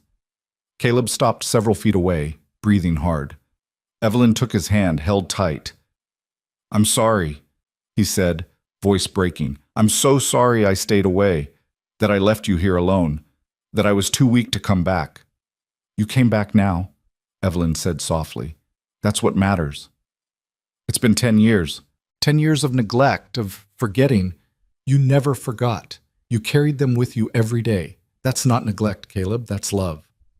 He knelt before the graves, placed both hands flat on the ground. I brought someone to meet you, he said, speaking to the earth. Her name is Evelyn. She's brave and kind and everything I don't deserve. And she's got two boys, Thomas and Jacob, who need a father. His voice roughened. I know I can't replace you, Ayanna. Can't give Sarah the life she should have had. But I can try to build something good here, something that honors what we had by not wasting what's left. Thomas stepped forward, placed a small bundle of wildflowers between the crosses. We'll take care of him, he said solemnly, and this place. We promise. Jacob nodded seriously, adding his own flowers to the pile. Evelyn felt tears slip down her cheeks. We'll keep them safe, she told the graves. Your memory, this place, everything you built together. And we'll make sure what happened here meant something. They stayed for a long time, the four of them together under the pine tree, honoring the dead while committing to the living. Finally, Caleb stood, wiping his eyes, and turned to face the meadow and the cabin beyond. We have work to do, he said. Improvements to make, taxes to pay, a claim to establish. He looked at Evelyn. Ready? Ready. The next weeks were brutal. Hard physical labor from dawn to dusk. Caleb repaired the cabin's porch, replaced damaged shingles, reinforced the walls. Evelyn planted a garden in the rich mountain soil, sewed new curtains, organized the space to accommodate 5 people instead of 2. Thomas and Jacob helped where they could, learning to chop kindling, 10 chickens Caleb had brought from a trading post 2 days' ride away, fetch water from the creek. Every improvement was documented carefully. Caleb kept a journal, noting dates and work completed, saving receipts for materials and supplies. They paid 10 years of back taxes in a lump sum that hurt, but was necessary. And slowly, painstakingly, they transformed the cabin from a monument to loss into a living, breathing home. But it wasn't easy. Some days Caleb would find something, a toy, a dress, a carved spoon, and freeze, overcome by memory. Evelyn learned to recognize the signs, to give him space when he needed it and support when he'd accept it. She never pushed, never demanded he move faster than he could manage. Other days the isolation wore on her. No neighbors, no town, no one to talk to except Caleb and two young boys. The silence was oppressive sometimes, broken only by wind and water and the occasional animal call. She'd stand on the porch, looking at the surrounding peaks, and wonder if they'd made a terrible mistake. But then Caleb would come up behind her, wrap his arms around her waist, and ask what she was thinking. And she'd lean back against him, feeling the solid warmth of his presence, and remember why they were here. "We're doing the right thing," she'd say. "You sure?" Positive. 1 month became 2. The garden flourished in the mountain sun. The boys grew brown and strong, adapting to wilderness life with remarkable ease. Caleb began to smile more often, laugh at Jacob's endless questions, teach Thomas how to track deer and read weather signs. And slowly, carefully, he began to heal. One evening, as they sat on the newly repaired porch watching the sunset, Caleb reached for Evelyn's hand. "Thank you," he said quietly. "For what?" "For seeing what I couldn't, for believing this could be more than a graveyard." He gestured to the valley, the cabin, the life they were building. "For making it home again." "It was always home, Caleb. It just needed people in it who weren't afraid to live." He pulled her close, kissed her temple. "I love you, Evelyn Reed. Should have said it sooner, but I'm saying it now. I love you." The words landed like grace. Evelyn turned in his arms, looked into those storm-gray eyes, and smiled. "I love you too." It wasn't the romantic declaration of novels or songs. It was quieter than that, built on shared work and mutual respect and the 1,000 small moments that had woven their lives together. But it was real, and it was earned, and it was exactly what they both needed. That night, for the first time, they came together as husband and wife in truth, not out of obligation or convenience, but out of genuine desire and deepening love. And in the cabin that had once held so much sorrow, they created something new and precious and entirely their own. The morning brought rain, soft at first, then building to a steady drumming on the cabin roof. Evelyn woke wrapped in Caleb's arms, the warmth of his body a comfort against the mountain chill. She lay still for a moment, listening to his breathing, feeling the rise and fall of his chest against her back. Everything had changed last night, yet nothing had changed. They were still the same people facing the same challenges. But there was a rightness to it now, a sense of being exactly where they were meant to be. Caleb stirred, tightened his hold on her. "Morning," he murmured against her hair. "Morning." She turned to face him. "Did you sleep?" "Better than I have in years." He traced her jawline with gentle fingers. "You?" "The same." They lay together, reluctant to break the spell, until Thomas's voice drifted down from the loft. "Mama? It's raining." "I hear it, sweet." "Can we still go fishing like Caleb promised?" Caleb smiled against Evelyn's shoulder. "Rain or shine," I said. "That creek's full of trout, and they bite better when it's wet." The day unfolded with comfortable domesticity despite the weather. Caleb took the boys to the creek, all 3 of them returning soaked and triumphant with 6 fat trout. Evelyn fried them for lunch, the smell filling the cabin with warmth. Afterward, while the rain continued, Caleb taught Thomas how to tie fishing knots and Jacob how to sharpen a knife safely. It was ordinary and perfect, the kind of day that would have seemed impossible 3 months ago when Evelyn had stepped off that stagecoach into uncertainty. But the peace didn't last. 2 days later, a rider appeared in the valley, the first person they'd seen since arriving. Caleb spotted him from the porch, went rigid. "Company," he said, voice tight. Evelyn came to stand beside him, shading her eyes. The rider was dressed in Eastern clothes, riding a horse too fine for mountain travel. Even from a distance, she recognized the calculated confidence in his posture. "Howard Winters," she said. How did he find us? He's a lawyer. Finding people is what they do. Caleb's jaw set hard. Take the boys inside. Stay there until I tell you it's safe. Caleb, please, Evelyn. I need to know you're protected. She wanted to argue, but something in his expression stopped her. She called the boys, herded them inside, but positioned herself by the window where she could see and hear everything. Winters dismounted near the porch, looking around with undisguised disdain. The valley was beautiful, but Evelyn could imagine how it appeared to someone from Cheyenne, isolated, primitive, impossibly remote. Mr. Reed, Winters said, brushing rain from his coat, I must say, you're a difficult man to track down. That's the idea. Caleb stood with his arms crossed, blocking the porch steps. What do you want? To talk sense into you. You've been up here for 2 months now, making improvements, establishing presence. Very clever, but ultimately futile. The claim's legal. We've paid the back taxes, documented everything. You've got no grounds. Actually, we do. The Union Pacific has filed a challenge based on public interest. The route through this valley would save 6 months of construction time and considerable expense. The territorial governor is sympathetic to the argument that one man's sentimental attachment doesn't outweigh progress for thousands. This isn't about sentiment, it's about property rights. Is it? Because from where I'm standing, this looks like a man who abandoned valuable land for a decade, then scrambled to reclaim it only when someone else showed interest. Winters smiled coldly. The courts will see it the same way. Then let them. I'll fight this as long as it takes. At what cost?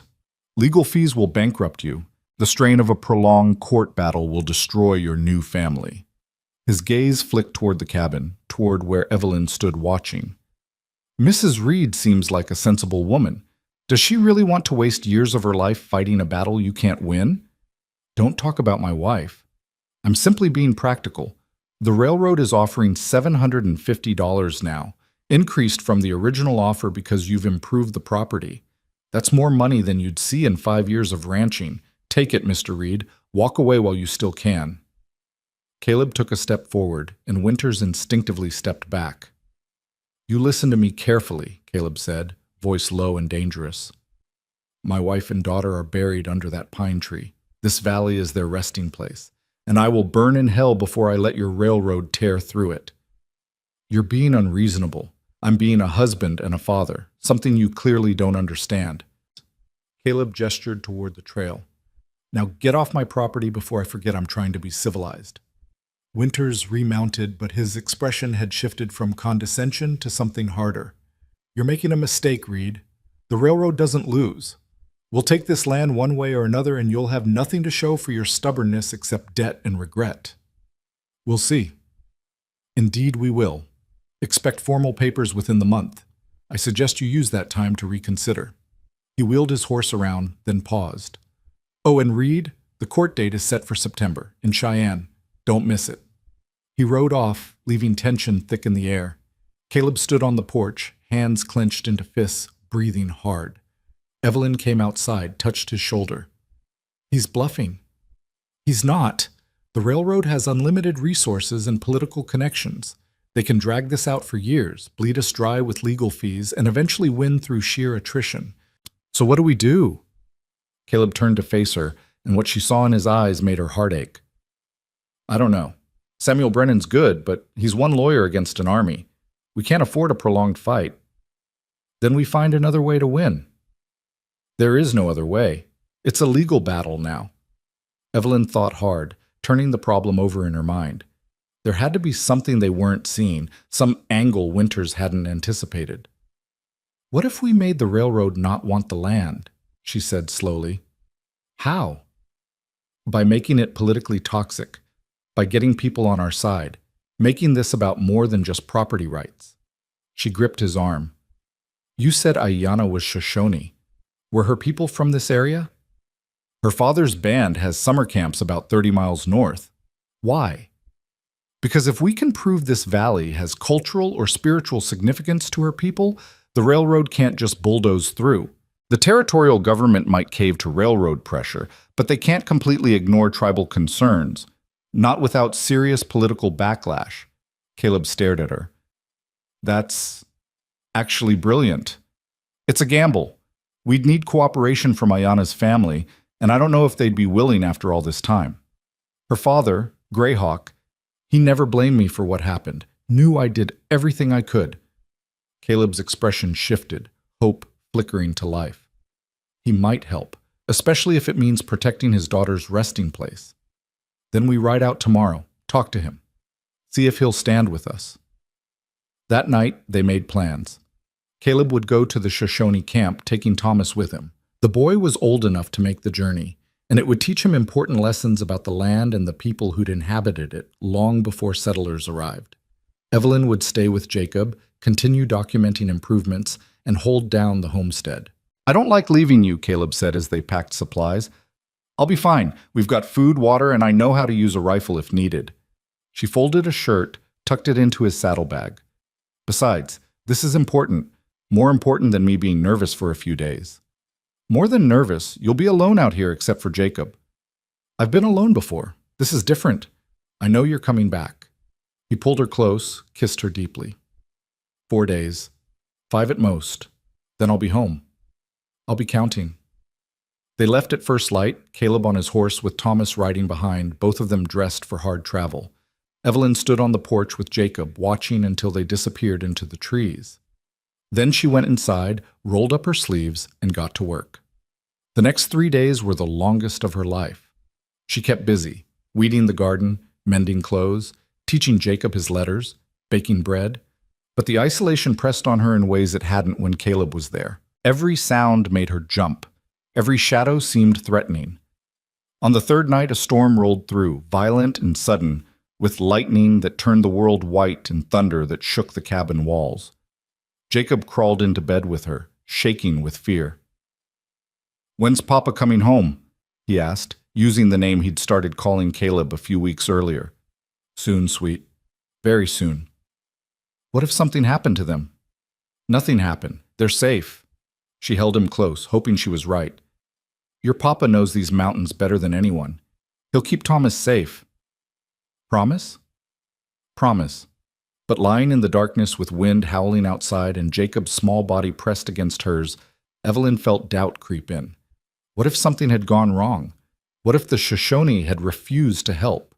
What if Caleb had been injured, or... She forced the thoughts away. Fear was useless. All she could do was wait and trust. The fourth morning dawned clear and bright. Evelyn was hanging laundry when Jacob shouted from the porch, "Mama, riders!" Her heart leaped. She ran to the front of the cabin, shading her eyes against the sun. 2 horses emerged from the tree line. Caleb and Thomas, both safe and whole. But behind them rode 3 more horses carrying Shoshone men, their long hair decorated with feathers, faces weathered by sun and wind. Caleb dismounted, caught Evelyn in a fierce embrace. "We did it," he said against her hair. "They're going to help." The Shoshone men dismounted with quiet dignity. The eldest, a man perhaps 70 with silver hair and eyes like flint, stepped forward. "You are Ayana's husband," he said in heavily accented English. "The one who made her happy." Caleb's throat worked. "I tried to, Greyhawk. I tried to save her too, but I failed." "No man controls death, only how he lives afterward." Greyhawk looked around the valley, his gaze settling on the pine grove. "My daughter rests here?" "Yes, with our child." "Then this is sacred ground. The railroad will not pass." He turned to Evelyn, studied her with penetrating intensity. "You are the new wife." "I am." Evelyn held his gaze steadily. "And I swear to you, I honor Ayana's memory. She'll never be forgotten or replaced." Something softened in Greyhawk's expression. "She would approve of you. You have the strength she valued." He gestured to his companions. "We will stay 3 days, document what must be documented. Then we return to our people with word of this desecration the white men plan." Over the next 3 days, the valley became something different, a gathering place where 2 worlds met and found common ground. Greyhawk and his men performed ceremonies at Ayana's grave, singing songs Caleb remembered from his marriage, marking the site with traditional symbols. They taught Thomas and Jacob a few words of Shoshone, showed them how to read animal signs, shared stories around the fire at night. Evelyn watched Caleb during these days, saw how he moved between worlds. White settler and honorary member of Ayana's people, past and present somehow reconciled. He translated stories, explained customs, and slowly began to look less haunted when he spoke of his first wife. On the final evening, Greyhawk sat with Caleb and Evelyn on the porch while the boys played in the meadow. "The territorial agent will not like what we do," he said, "but the newspapers will care. White people pretend not to value our ways, but they do not like looking cruel in front of their own kind." He smiled grimly. "We will make much noise, bring shame to the railroad's plans. Maybe it will be enough." "Thank you," Caleb said, "for coming here, for helping. You love my daughter well, protected her in life, honor her in death. This is what family does." Greyhawk stood, placed a hand on Caleb's shoulder. "She is at peace. Let yourself be also." The words hit Caleb visibly.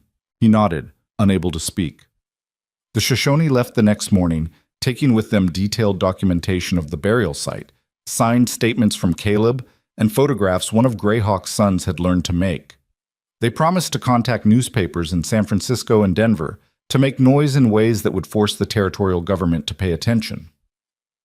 When they were gone, the valley felt quiet again, but it was a different quiet than before, purposeful instead of empty. "Do you think it'll work?" Thomas asked that night at supper. "I don't know," Caleb admitted, "but we've done everything we can. Now we wait and see what happens." The waiting was harder than the work had been. Weeks passed with no word from the outside world. They continued improving the homestead, preparing for winter, living day to day. Evelyn discovered she was pregnant in late July, a realization that filled her with equal parts joy and terror. "We're going to have a baby," she told Caleb one evening, her hands shaking. He went very still. "Are you sure?" "Yes." For a long moment he didn't react. Then he pulled her into his arms, holding her so tight she could barely breathe. "I'm scared," he whispered. "So am I. What if something happens? What if I lose you like I lost—" "You won't." She pulled back to look at him. "I'm strong, Caleb, healthy. And this baby is wanted and loved already. That makes all the difference." "Does it?" "Yes." She took his hand, placed it on her still flat belly. "This is our future. Not the railroad, not the court case, not the past. This." He knelt before her, pressed his forehead against her stomach. "I'll keep you both safe," he promised. "Whatever it takes." In August, a letter arrived via a passing trapper who'd been paid to deliver it. The envelope bore Samuel Brennan's seal. Caleb opened it with shaking hands, read silently, then looked up at Evelyn with an expression she couldn't read. "Well?" she demanded. Greyhawk kept his word. The San Francisco Chronicle ran a story about the railroad trying to build through a sacred burial ground. "It's causing a scandal. People are angry. Church groups are protesting. Even some politicians are speaking out against it." "That's wonderful." "There's more. The territorial governor has agreed to mediate a settlement hearing before the court date. He wants to avoid bad publicity." Caleb's hands tightened on the letter. "If we can convince him the cultural significance outweighs the railroad's interests, he might deny their petition entirely." "When?" 3 weeks, in Cheyenne." He looked at her belly. "Can you travel?" "I'm pregnant, not broken. Of course I can travel." "It's a hard journey. So is staying here wondering what's happening." She took the letter, scanned it herself. "We go together. All of us. We face this as a family, and we show them exactly what they're trying to destroy." The journey to Cheyenne was everything Evelyn had feared, and more. The wagon jolted over rough roads, making her nauseous. The heat was oppressive. By the time they reached the territorial capital, she was exhausted, sore, and fighting to keep food down.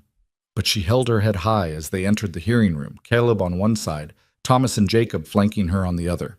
Greyhawk and 2 of his sons were already there, along with Samuel Brennan and a crowd of observers, newspapermen, curious citizens, and railroad representatives in expensive suits. Howard Winters sat at the opposing table, his expression cold when he saw them. The territorial governor, a portly man named Harrison with mutton-chop whiskers and calculating eyes, called the hearing to order. "This is an informal settlement discussion," he announced. "Not a trial. The purpose is to determine if there's a solution that satisfies all parties without prolonged legal action. He looked at Winters. The railroad may present its case. Winters stood, smooth and confident. He laid out the railroad's arguments with practiced ease. The route through the valley would save time and money, benefit the territory's economy, bring progress to an undeveloped region. He acknowledged the graves but dismissed their significance. One man's personal tragedy shouldn't impede progress for thousands, he concluded. Mr. Reed abandoned this land for a decade. His recent attempts to reclaim it are transparent opportunism. Then it was Caleb's turn. He stood slowly, visibly nervous. Public speaking wasn't natural to him. But when he began, his voice was steady. "My first wife and daughter are buried in that valley," he said. "Not as a matter of sentiment, but as a matter of fact. That land isn't just property to me. It's a sacred trust. I left because grief broke me. I came back because I finally found the strength to honor them properly." He gestured to Greyhawk.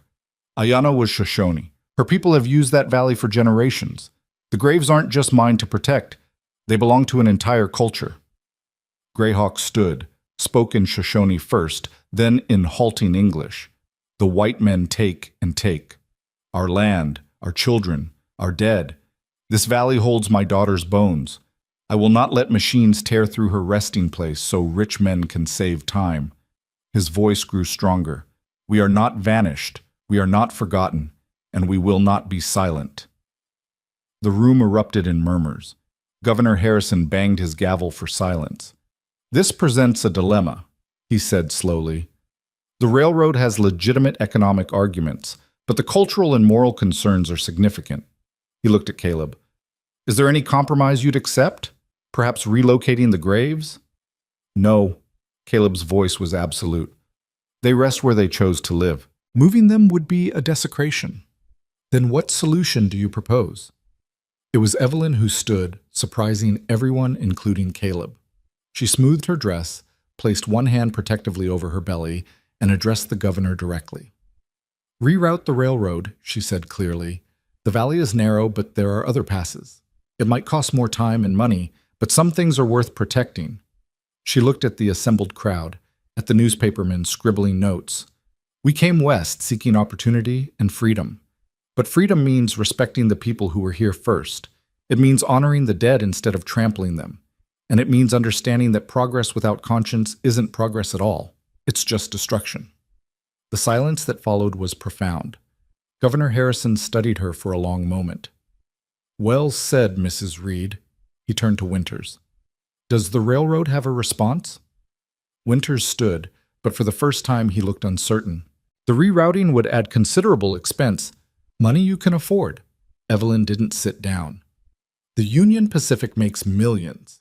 Surely you can spare some to avoid desecrating graves and betraying basic human decency." One of the newspapermen called out, "Is the railroad really willing to destroy a family's burial ground to save a few dollars?"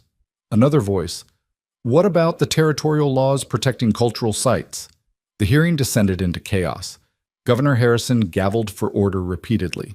Finally, he stood. "This hearing is adjourned. I'll issue a decision within 1 week after consulting with territorial legal counsel and tribal representatives." He looked meaningfully at Winters. "I suggest the railroad consider its public image very carefully before we reconvene." They walked out into the Cheyenne afternoon, exhausted but hopeful. Newspapermen surrounded them, asking questions, taking notes. Caleb kept his arm around Evelyn, steering her through the crowd. Greyhawk stopped them at the edge of the street. "You spoke well," he told Evelyn, "with the strength of a mother protecting her young." She smiled tiredly. "I'm learning from the best."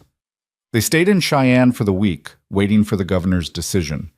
The newspapers ran daily stories, some favorable, some critical, all generating public discussion. Protests formed outside the railroad offices. Church groups issued statements. The pressure built steadily. On the 7th day, Governor Harrison issued his ruling. The railroad's petition was denied. The cultural and moral significance of the burial ground outweighed economic concerns. The Union Pacific would be required to reroute around the valley, and the Reed family's claim would be upheld and protected under territorial law as a recognized cultural site. When Samuel Brennan read them the decision, Evelyn felt Caleb's knees buckle. She held him up, both of them shaking with relief and disbelief. "We won," she whispered. "Caleb, we won." "I can't believe it." "Believe it." She turned his face to hers. "The valley is ours. Your family's resting place is protected, and we can go home." The journey back was lighter, despite the physical challenges. They stopped at the valley where Caleb had first buried Ayanna and Sarah, spent a day there together paying respects. Greyhawk had left traditional markers, and the site felt peaceful, honored. "Thank you," Caleb said to the graves, "for giving me the strength to fight for this, for sending Evelyn to me when I needed her most, for letting me build something good from the ashes." He paused. "I'll never forget you, but I'm going to live now, really live. I hope that's all right." The wind sighed through the pines, carrying the scent of sage and earth, and Evelyn could have sworn she heard, beneath the wind, a sound like blessing. They returned to the mountain valley in early September, when the aspen leaves were just beginning their transformation from green to gold. The cabin stood waiting, solid and welcoming, smoke rising from the chimney where Caleb had left embers banked in the stove. Coming home felt different this time, not like returning to a battleground or a shrine to the past, but like arriving at a place they'd truly earned the right to call theirs. Thomas and Jacob tumbled from the wagon, racing to check on the chickens in the garden. Caleb helped Evelyn down carefully, his hand lingering on her waist where the pregnancy was just beginning to show. "How are you feeling?" he asked. "Tired, sore, happy." She looked around the valley, at the peaks rising on all sides, the creek sparkling in the afternoon sun. "We did it, Caleb. We actually did it." "You did it. That speech in Cheyenne?" He shook his head. "I've never seen anything like it. You stood up to the railroad, the governor, everyone, and you made them listen. We made them listen, together." She touched his cheek. "That's how this works, remember? We face things together." He kissed her palm. "I remember." The first weeks back settled into a comfortable rhythm. Caleb prepared the cabin for winter, cutting and stacking firewood until they had enough to last through the coldest months. Evelyn preserved vegetables from the garden, sewed warmer clothes for the boys, and began preparing space for the baby. Thomas helped with the heavy work, growing stronger and more confident every day. Jacob shadowed Caleb constantly, absorbing knowledge about the land, the animals, the ways of mountain survival. One morning in late September, Evelyn woke to find Caleb already up, standing in the corner of the cabin, staring at something. She rose, wrapped a shawl around her shoulders, and joined him. He was looking at the cradle, the beautiful cedar cradle he'd carved for his daughter Sarah more than a decade ago. "I've been thinking," he said quietly, "about this." Evelyn waited, letting him find the words. "When Sarah died, I couldn't bear to look at it. Seeing it empty felt like the worst kind of punishment." He ran his hand over the smooth wood. "But now, with the baby coming, maybe it doesn't have to be empty anymore." "Are you sure? We could build a new one." "No." He turned to face her. "This cradle was made with love for a child who deserved better than she got. Using it for our daughter honors Sarah's memory instead of erasing it. Shows that love doesn't end just because life does." "Our daughter?" Evelyn smiled. "You think it's a girl?" "I know it is. I can feel it." He placed his hand on her belly. "And I want her to sleep in the cradle her sister never got to use. Want both of them connected somehow." Tears stung Evelyn's eyes. "That's beautiful, Caleb. Is it strange, wanting to use something from before?" "No, it's perfect." She covered his hand with hers. "Sarah would want her cradle to hold a baby, to fulfill the purpose it was made for. And our daughter will grow up knowing she had a sister who came before her, who's part of this family even though she's gone." He pulled her close, and they stood together beside the cradle, building bridges between past and present, loss and hope, grief and joy. October brought the first real cold, frost painting the meadow white in the mornings. Caleb took Thomas hunting, teaching him to track elk and read the signs of approaching weather. They returned with meat that Evelyn smoked and preserved, stocking the larder for winter. Jacob learned to card wool from the sheep Caleb had traded for, his small hands surprisingly deft at the repetitive work. The pregnancy progressed normally, though Evelyn tired more easily at the high altitude. Caleb watched her like a hawk, insisting she rest often, refusing to let her lift anything heavy. His protectiveness would have been smothering if it hadn't come from such obvious love and fear. "I'm not made of glass," she told him one afternoon when he'd practically carried her to a chair after she'd spent an hour kneading bread. "I know, but humor me anyway. Caleb, women have been having babies since the beginning of time, in conditions far worse than this. Not my wife. Not my baby." He knelt beside her chair. "I can't lose you, Evelyn. I won't survive it again." She cupped his face in her hands. "You're not going to lose me. I'm strong, the baby's healthy, and when the time comes, I'll bring our daughter into this world safe and sound. You have to trust that." "I'm trying." "Try harder." She kissed him softly. "Because I need you present, not paralyzed by fear. Our daughter needs a father who believes in her strength, not one who's already mourning what hasn't happened." The words were gentle but firm, and they seemed to reach him. He took a deep breath, nodded. "You're right. I'm sorry." "Don't be sorry. Just be here. Fully here." He rested his forehead against her belly. "I'm here. I promise." In November, the first major snow arrived, 3 feet in one night, transforming the valley into a pristine white wilderness. The boys were ecstatic, building snow forts and having battles, while Caleb shoveled paths between the cabin, barn, and outhouse. The world became smaller, quieter, the family drawn close by necessity and choice. On Thanksgiving, Evelyn roasted a wild turkey Caleb had shot, made bread from their dwindling flour supply, and stewed dried apples with cinnamon. They ate at the table, all 4 of them, plus the ghost of Sarah, whose small carved chair Caleb had brought down from the loft and placed at the table's end. "Why is that chair there?" Jacob asked. "For Sarah," Caleb said simply. "So she's part of our family meal." Thomas looked at the empty chair thoughtfully. "Do you think she can see us? From heaven?" "I think so. And I think she's happy we're here, taking care of the place she loved." "I wish I could have met her," Jacob said. "And your first wife, too." "They would have liked you both. Ayana loved children, and Sarah would have been thrilled to have brothers." Caleb's voice was steady, the pain of remembering softened by time and healing.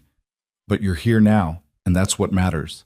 You and your mama and the baby coming. You're my family, and I'm grateful for every single day we have together." Evelyn felt emotion swell in her chest. This man who'd been so broken, so isolated, sitting at a table surrounded by children and speaking of gratitude with complete sincerity, it was a transformation so profound it still took her breath away. After dinner, while the boys played with wooden toys Caleb had carved, he and Evelyn sat by the fire. "Do you miss our other cabin?" she asked. "The one near Sweetwater?" "Sometimes. It was easier there, more convenient." He considered. "But this is home, real home, the kind worth fighting for."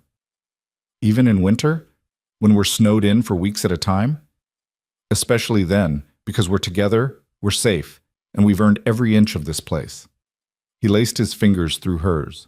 "No regrets, Evelyn. Not one." "Good.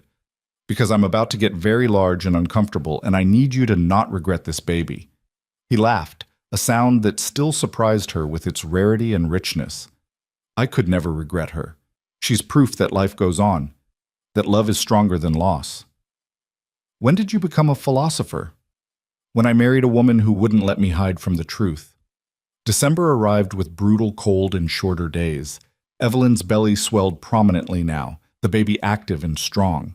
She felt kicks at odd hours, movements that reassured and amazed her. Caleb would place his hand on her stomach, feeling their daughter move, his expression a mixture of wonder and terror. "She's real," he'd whisper. "Actually real." "What did you think she was? Imaginary?" "I don't know. Part of me keeps expecting to wake up and find this was all a dream, that I'm still alone in the mountains, frozen and hollow." "Well, you're not. This is real, Caleb. All of it." Christmas came quietly. They had no decorations except pine boughs Caleb cut and arranged around the cabin, filling the air with their sharp, clean scent. Evelyn baked what she could with limited supplies. Caleb surprised the boys with new boots he'd been making in secret, perfectly sized and beautifully crafted. For Evelyn, he'd carved a rocking chair, sturdy, comfortable, sized for nursing a baby. For after she's born, he said, watching anxiously as she tested it. So you'll have somewhere comfortable to sit with her. Evelyn ran her hands over the smooth wood, the careful joinery, the rockers curved just right. It's perfect. The most thoughtful gift anyone's ever given me.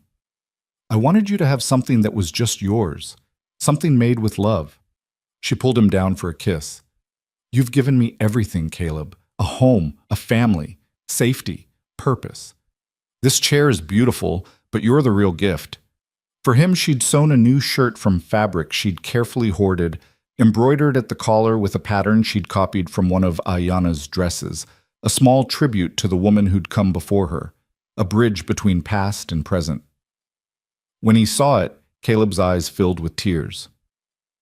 You didn't have to. I wanted to. She's part of our family too. This way, you carry both of us with you. He held the shirt like it was made of light, tracing the embroidery with gentle fingers. Thank you. For understanding, for honoring her memory instead of resenting it. How could I resent the woman who taught you how to love, who showed you that happiness was possible? Evelyn took his hand.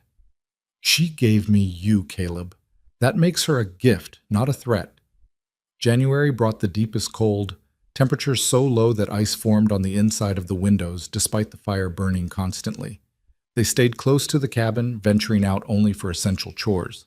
The boys studied reading and arithmetic at the table, their breath visible in the air despite the stove's heat. Evelyn grew increasingly uncomfortable, her belly enormous, her back aching constantly.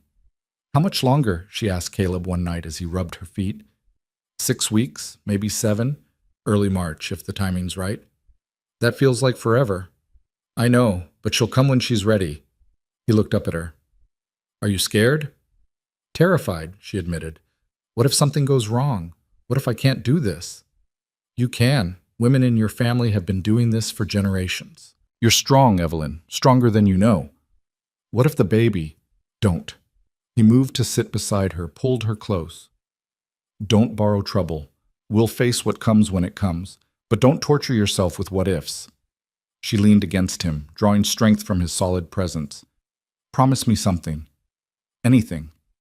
If something happens to me, you'll take care of her. Raise her to know she was wanted and loved. Don't let grief consume you again. Nothing's going to happen. Promise me, Caleb. He was quiet for a long time, then, I promise, but only if you promise to fight like hell to stay with us.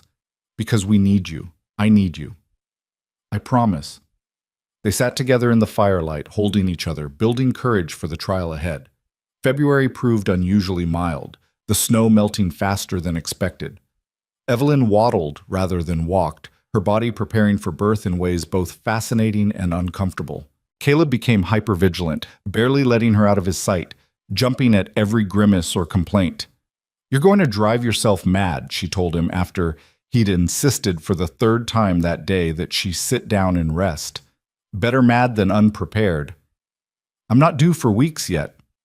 Babies come when they want to. Sarah came 3 weeks early. The mention of his first daughter was casual, easy, a sign of how far he'd traveled from the lockdown grief of before. Evelyn smiled. Then I guess we'd better make sure everything's ready.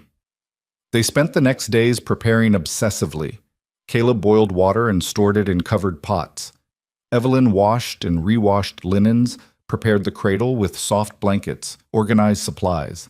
Thomas and Jacob were given strict instructions about what to do when labor started. Stay upstairs in the loft, be quiet, help each other stay calm. What if something goes wrong? Thomas asked, worry creasing his young face. Then your papa will handle it, Evelyn said firmly. He delivered Sarah by himself. He knows what to do. But what if... Thomas. She took his shoulders gently. I know you're scared, but fear doesn't help. Trust and preparation do. So trust that we're ready, that your papa is capable, and that your sister is strong. Can you do that? He nodded, trying to be brave. Yes, Mama. Good boy. The labor started on a Tuesday morning in late February, 3 weeks before Evelyn's calculated due date. She woke to cramping pain that quickly intensified, waves of pressure that took her breath away. Caleb, she gasped, gripping his arm. He was awake instantly. Is it time? I think so. What followed was hours of pain, effort, and primal fear unlike anything Evelyn had experienced. Caleb stayed with her through all of it, holding her hand, wiping her face, coaching her through contractions with calm authority that belied his own terror. "You're doing so well," he murmured during a brief respite. "So strong. It hurts. I know, but you're built for this. Your body knows what to do. What if something's wrong? Nothing's wrong. The baby's positioned right, you're progressing normally. This is supposed to hurt. It's supposed to be hard. But you can do hard things, Evelyn. You've proved that over and over." His certainty anchored her. When the pain became unbearable, she focused on his voice, his presence, the steady belief in his eyes that she would survive this. The final stage came as the sun was setting, painting the cabin in shades of gold and rose. Evelyn pushed with everything she had, feeling her body tear and stretch and do the impossible work of bringing life into the world. And then, after one last tremendous effort, a baby's cry split the air. "She's here," Caleb said, his voice breaking. "Our daughter's here." He worked quickly, efficiently, cutting the cord and wrapping the baby in clean linen. Then he placed her in Evelyn's arms, a tiny, perfect creature with dark hair and lungs that worked magnificently. "Hello, sweetheart," Evelyn whispered through tears. "Hello, my beautiful girl." The baby quieted at her voice, eyes trying to focus. Caleb sat beside them on the bed, one arm around Evelyn, the other hand gently touching their daughter's cheek. "She's perfect," he breathed. "Absolutely perfect." "She is." Evelyn looked up at him, saw tears streaming down his face. "We did it, Caleb. We made it through." "You did it. You were incredible." He kissed her forehead, her cheek, her lips. "Thank you for fighting, for staying, for giving me this." Thomas and Jacob appeared at the top of the loft ladder, having stayed quiet as instructed but unable to contain their curiosity any longer. "Can we see her?" Thomas called down. "Come meet your sister," Caleb said. They climbed down carefully, approaching the bed with wide eyes. The baby, still unnamed, yawned and stretched in Evelyn's arms. "She's so small," Jacob whispered. "She'll grow. You were this small once." Evelyn adjusted the blanket so they could see her better. "Do you want to touch her hand?" Both boys reached out tentatively. The baby's tiny fingers curled around Jacob's thumb, and his face lit up with wonder. "She's holding me." "She knows you're her brother," Caleb ruffled Jacob's hair. "She's lucky to have you both." That night, after the boys had gone back to the loft and Evelyn had nursed the baby for the first time, Caleb placed their daughter in the cedar cradle, the one he'd carved with love and loss more than 10 years ago. "Sarah would be so happy," Evelyn said softly, watching him tuck the blanket around the baby. "I think she is." Caleb returned to the bed, gathered Evelyn carefully in his arms. "I feel like she's been waiting for this, for the cradle to hold a living child again, for this family to be complete." "What should we name her?" he considered. "Something that honors both worlds, the past and the future." "What about hope? For what she represents. The hope that brought us together, that carried us through everything. Hope." He tested the name, smiled. "Hope Sarah Reed. So she carries her sister with her always." "Perfect." They lay together in the firelight, exhausted and happy, listening to Hope's soft breathing from the cradle. Outside, the wind sang through the valley. Inside, a family slept, built from loss and love, grief and courage, past and present woven together into something whole. The weeks that followed were exhausting and beautiful in equal measure. Evelyn recovered slowly, her body healing from birth while adjusting to the demands of nursing. Hope proved to be a strong baby, eating well and sleeping in reasonable stretches. Caleb was endlessly patient, changing diapers, walking the floor when Hope was fussy, taking over household duties so Evelyn could rest. Thomas and Jacob adapted to being big brothers with enthusiasm. They'd fetch blankets when Hope cried, sing to her in off-key voices, and compete for the honor of holding her under careful supervision. The cabin felt full in the best way, crowded with life and love and the beautiful chaos of family. In March, when the snow had mostly melted and the trails became passable again, Greyhawk arrived with 2 of his sons. They came bearing gifts, beaded moccasins for Hope, smoked meat, and a blessing ceremony for the new baby. "My granddaughter lives on," Greyhawk said, holding Hope with practiced ease. "In this child, in this place, in the love that surrounds her. This is good. This is how it should be." He performed traditional rituals, singing songs in Shoshone, marking Hope's forehead with sacred symbols. Caleb translated when he could, his voice thick with emotion. "He's welcoming her to both worlds," Caleb explained to Evelyn, saying she belongs to the earth and sky, to her white family and her Shoshone heritage, that she's protected by all who came before. When the ceremony ended, Greyhawk placed Hope back in Evelyn's arms. "You have given my son-in-law peace," he told her, "shown him that love does not end, only changes. For this, you have my gratitude and respect. Thank you for accepting us, for helping us protect this valley. It was always yours to protect. We simply reminded the world of what matters." He looked around the cabin at the evidence of life being lived fully. Ayanna would approve. She believed in second chances, in the power of love to heal. You honor her by living well. They stayed 2 days, filling the cabin with stories and laughter. When they left, they took with them the promise that this family would remain connected to Ayanna's people, that Hope would grow up knowing both sides of her heritage. Spring came in earnest, the meadow erupting with wildflowers. Evelyn regained her strength, able to work in the garden again with Hope strapped to her back in a carrier Caleb had made.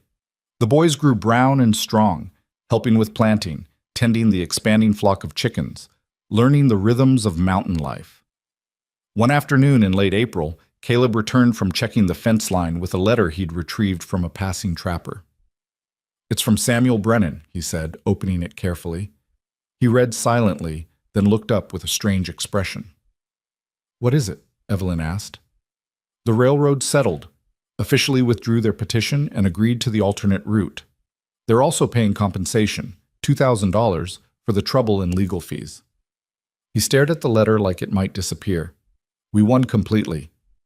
$2,000? Evelyn's mind reeled. "Caleb, that's more money than most people see in a lifetime. It's blood money. Payment for trying to desecrate graves." His jaw tightened. "I don't want it." "Neither do I. But we could use it for something good, something that honors what we fought for." They discussed options over the next days. Finally, they decided to use part of the money to establish a small school in Sweetwater, open to all children, white and native alike. The rest they'd save for Hope's future, for emergencies, for building the life they wanted without constant financial fear. "Education," Evelyn said firmly. "That's how we change things, how we make sure the next generation does better than ours." "Ayanna would love that," Caleb agreed. "She taught me that knowledge was the greatest gift you could give someone." In May, they made their first trip back to Sweetwater since returning from Cheyenne. The town's reception was markedly different this time. People nodded respectfully as they passed. The mercantile owner congratulated them on the baby. Even Margaret Hastings managed a tight smile and a civil greeting. "Seems like winning against the railroad earned us some respect," Evelyn observed. "Or they're afraid we'll make trouble if they don't behave," Caleb said dryly. They met with Samuel Brennan to finalize the settlement paperwork and discuss the school funding. The lawyer was pleased with the idea, promising to help set it up properly. "You've done something remarkable," he told them as they prepared to leave. "Not just winning the case, but how you won it, standing on principle, honoring the past while building for the future. That's rare." On the way back to the valley, with Thomas and Jacob dozing in the wagon bed and Hope sleeping against Evelyn's chest, Caleb suddenly pulled the horses to a stop. "What is it?" Evelyn asked. "Nothing's wrong. He looked at her, at the baby, at the boys, at the mountains rising around them. "I wanted to stop and remember this moment, because a year ago I was alone, broken, barely alive, and now I have everything. Everything that matters." Evelyn took his hand. "So do I. You gave me a home, Caleb. Not just walls and a roof, but belonging, purpose, love. You took a desperate woman with 2 scared boys and made us a family. We made us a family, both of us, together." "Together," she agreed. He leaned over, kissed her softly. Hope stirred between them, making the small sounds of a baby waking. Caleb touched her cheek with infinite gentleness. "Let's go home," he said. Summer arrived in full glory, the valley green and lush. They worked hard, expanding the garden, improving the cabin, building a better barn. Visitors came occasionally, trappers passing through, Greyhawk checking on them. Even a few families from Sweetwater interested in seeing the place that had defied the railroad. Hope grew rapidly, alert and curious, already trying to track movement with her eyes. She'd smile at Caleb's voice, settle immediately when Evelyn sang to her. Thomas and Jacob were devoted big brothers, constantly entertaining her, protective of her in ways that made Evelyn's heart swell.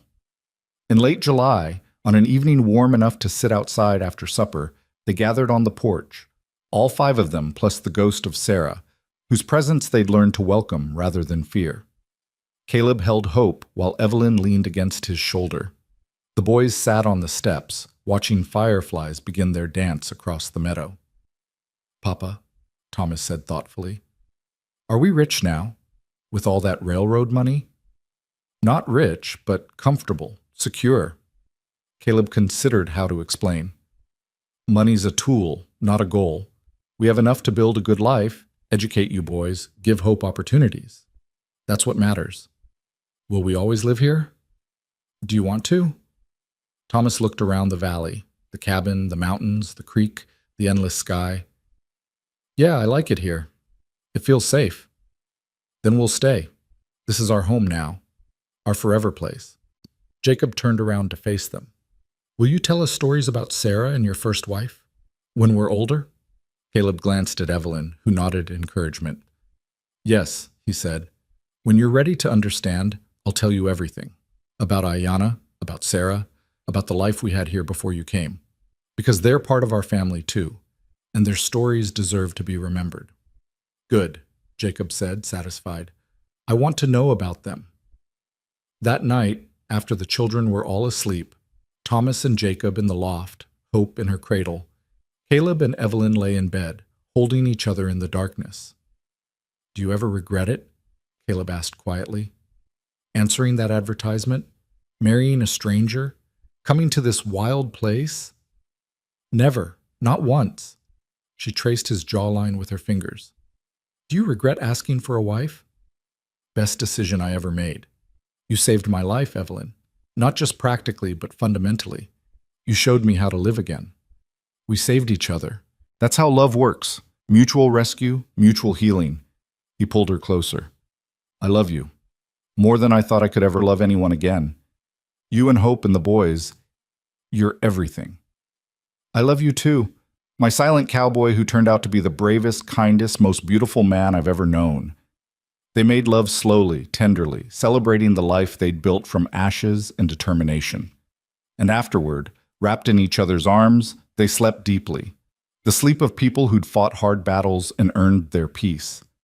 The years that followed were good ones.